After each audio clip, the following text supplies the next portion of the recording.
I got this comment on a video I made yesterday about a common crypto scam. This is happening to me right now. I don't understand how our crypto can be moved if it can be tracked and there's proof of purchase with dates. Paula, I'm so sorry that you're going through this, but I'm going to try and explain it as clearly as possible. We're talking about two different things here: tracking and control. Even if we can see the money, most of the time you can't get it back. On a public blockchain like Bitcoin, everything is auditable. We can see the trail.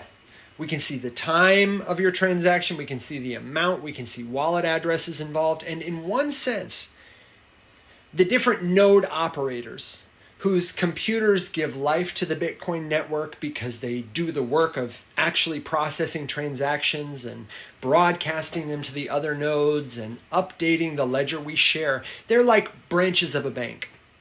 But a public blockchain isn't owned or controlled by any one company like your bank is. There's no customer support desk that says, oh, wow, one of our node operators approved a scam transaction, let's reverse it.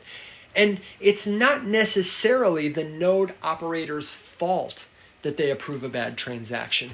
They didn't get duped into approving a transaction. They don't even have any idea why a transaction is occurring. And that's part of what makes crypto good. A transaction doesn't get approved because some owner somewhere is deciding whether or not it's morally right.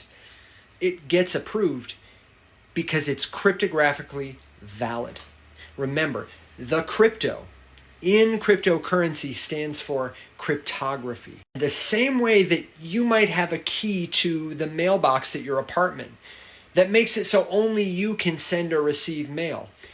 On networks like Bitcoin, every transaction can only be signed or authorized by one private key. The same way that giving someone your mailbox key will let them control your mailbox, giving someone your crypto private key or the seed phrase that derives it, it gives them total control. The scammers either trick you into giving them your seed phrase and your keys, or they convince you to authorize a transaction that reassigns ownership of those assets to their key. For any request, all the node that receives the request is doing is checking whether or not the transaction is valid. They're the lock.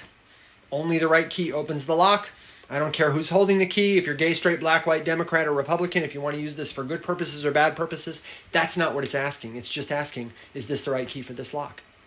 If the node sees a valid signature, which is, the act of signing a transaction is like the act of unlocking the lock, it authorizes your request.